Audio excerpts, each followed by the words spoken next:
Republicans are now criticizing the same gas price hikes that they were bashing Biden for. Who would have known? Go figure, right? What should Congress do about gas prices at 411 national average? Well, there's nothing we can do. I mean, I don't like to brag. And before I let him continue, just for context, this is showing the average price of gas during the time of this recording, which would be August 2021. About all the expensive places I've been, but earlier today I went to the gas station. Gasoline and diesel fuel and oil is a product of the conflict in Iran. How do you square that impatience with gas prices under Biden when it at times is 330, 340? I don't have to square anything. Okay? You see that? And also, you could tell from the tone of his voice, the difference in tone between 2021 versus now in 2026. You can tell that his tone is a lot weaker. But also, that senator is a bit of a clown. Like, yeah, he's probably going to get some flack for it now, but come re-election time, he's just going to make some goofy-ass ad about some silly joke and about how he's some bum from the South, and people are just going to forget about it, because that's how Republicans get into power, is because their constituents, for the most part, have the attention span of a fucking 2-year-old, to be frank with you. Politicians should not get a free pass on the ridiculously high energy prices under the Biden administration. Do you think that the war should stop because of this? How patient can you be? Just because. And he just walks away, doesn't even try to have a proper conversation. And once again, the change of tone.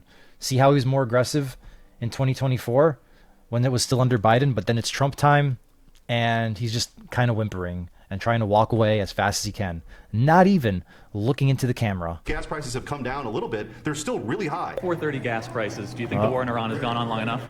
Not even a statement. And now let's see what Ladybug Lindsay has to say, the guy that was caught carrying a little bubble wand at Disney not too long ago. Americans are not joyful when they go to the gas station and fill up their car. Gas prices at 430 national average. Do you think the Iran war has gone on long enough? Oh, it's not about how long it goes on. It's about how it ends. Americans are so displeased with... Damn. And this guy's the biggest war hawk. But the real question is, how long will Ladybug Lindsay be in the closet for? Because just like he said, it's not about how long it lasts, it's about how he finishes it. Boom. Gas prices, they're slapping these Biden "I did that" stickers on the pumps. We ought to drag those oil companies in and chew them out. I think they're gouging. At least he has a little bit of a better answer than the other guys, right? I mean, yeah, they're price gouging, but the reason why they're price gouging is because of a war that Trump literally fucking started, okay? We didn't have to go into this conflict with Iran, and not only that, but the problem with the Iran conflict is that it's not popular at all, right? It's even less popular than the Vietnam War, and that was pretty fucking bad. But at the very least, the Vietnam War started off as kind of a good idea, because at the time communism was the big scare, and Americans on both sides of the aisle can get behind fighting communism or whatever, right? But like, even the beginning of the Iran War was not very popular, even amongst Republicans, especially amongst the America First faction of the party, right? Like, as soon as Trump started the war, his approval rating already dropped like a stone, right?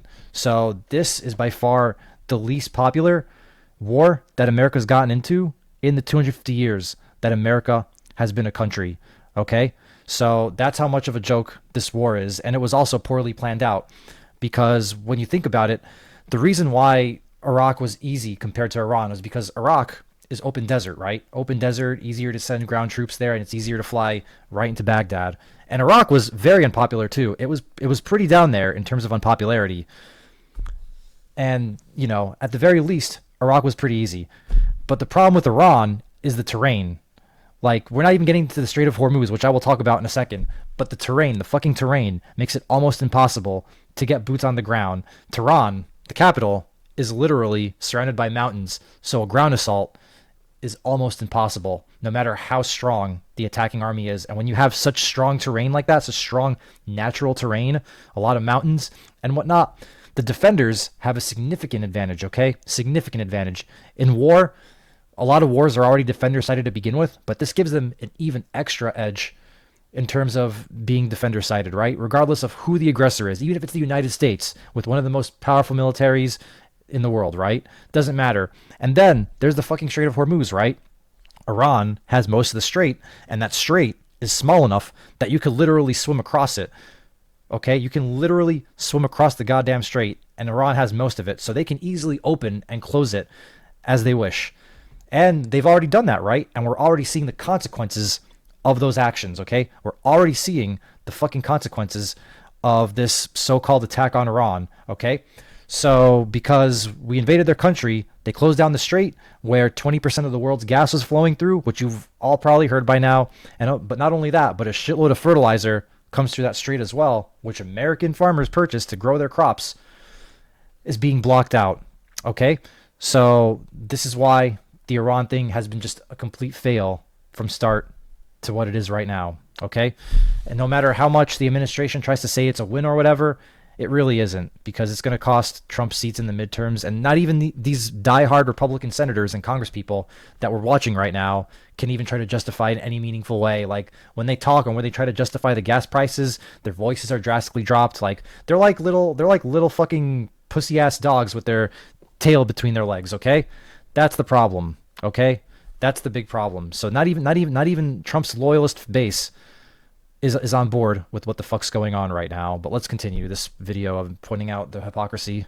State average price of a gallon of gas has gone from just over $2 to now well over $3. And it is the policies of this administration that's causing it. How do you explain the patience for prices around $4 a gallon now? Because the difference is solving the problem, not creating a higher price environment like the Biden administration was doing with the Green New Deal. We're pumping. Although, to be fair, if you really want to go there, the spike in gas prices caused under Biden could be contributed to two things: Trump's OPEC deal that he signed in 2020. And not only that, but the gas prices under Biden's term went up because of the Russian war in Ukraine, because Russia invaded Ukraine, and that caused a shock in gas prices. And there's actually a third reason why too.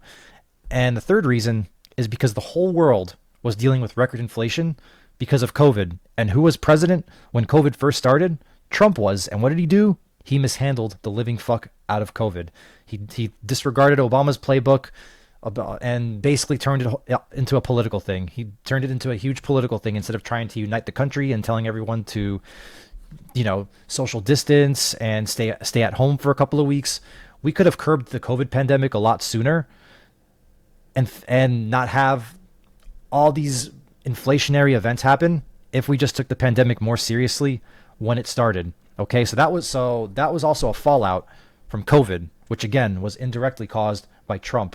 So you can't even put that much blame on Biden when you really think about it. Now, do I say Biden's the perfect president? No, he's not. There's a lot of things he did wrong, but as far as the gas prices go, it was mostly a byproduct of COVID, which again was mishandled by Trump, because this all started during Trump's term, and he could have prevented it. He could have fucking prevented it, okay? And as well as the OPEC deal, which was caused by Trump as well, before Biden was even in office. More oil and gas than we ever have before.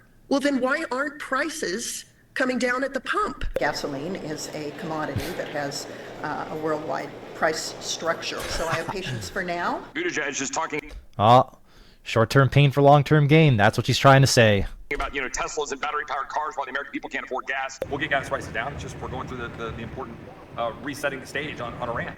Oh, there we go. Another comment. Short-term pain for long-term gain. That's what you're going to hear from a lot of Republican Congress people and senators. Yep, we're just fixing the situation in Iran. There's a little bit of pain, but don't worry, it'll go back down. Newsflash: once prices go up, they tend to stay up. Will they go down once the Iran conflict is over?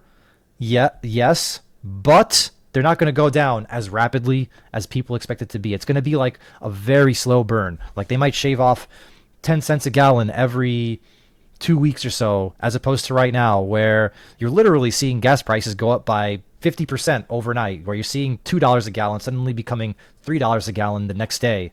So even if the war were to end today, it would still take at least a year for gas prices to come down to levels similar to where they were before the Iran thing.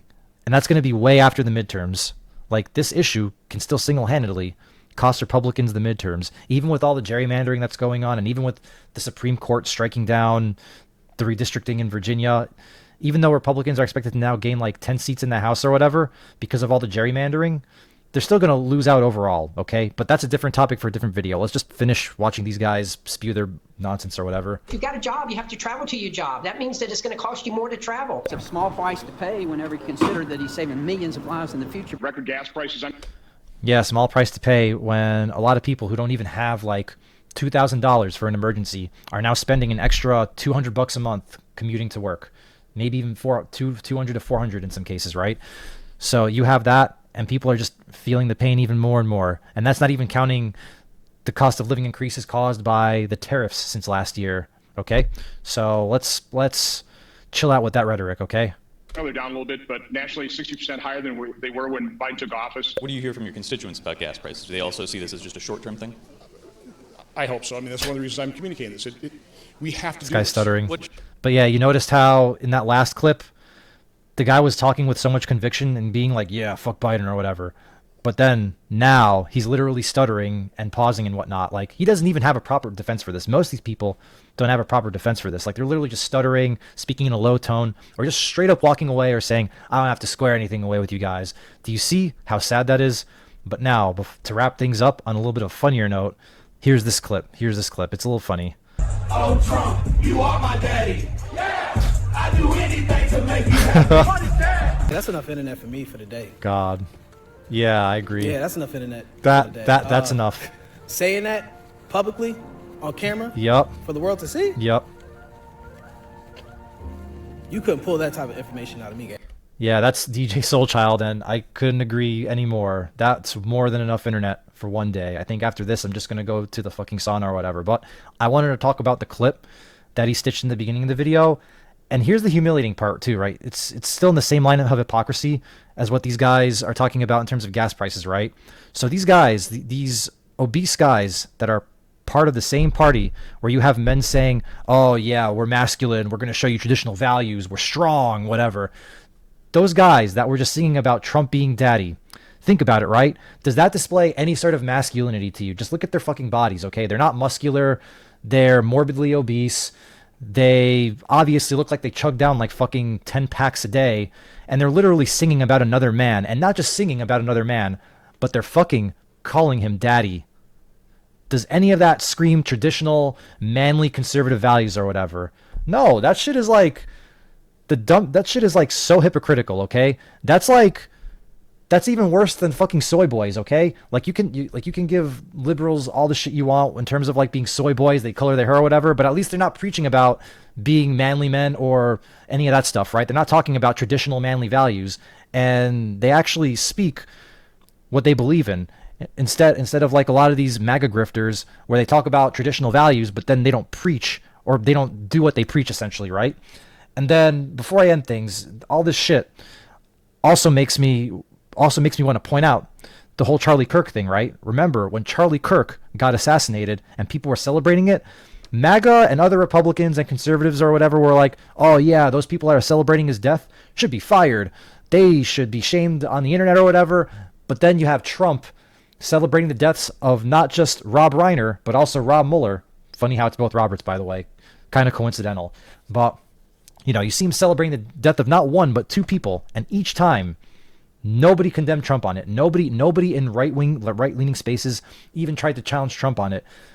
But then when you have people celebrating Charlie Kirk's death, you have J.D. Vance saying shit like, oh yeah, anybody caught talking shit about Charlie Kirk's assassination should lose their job or whatever. So if we're going to apply those kinds of standards to the people that were celebrating Charlie Kirk's death, then shouldn't you apply those same standards to the fucking president of the United States? I'll let you sit on that one. You can talk about it in the comments if you disagree.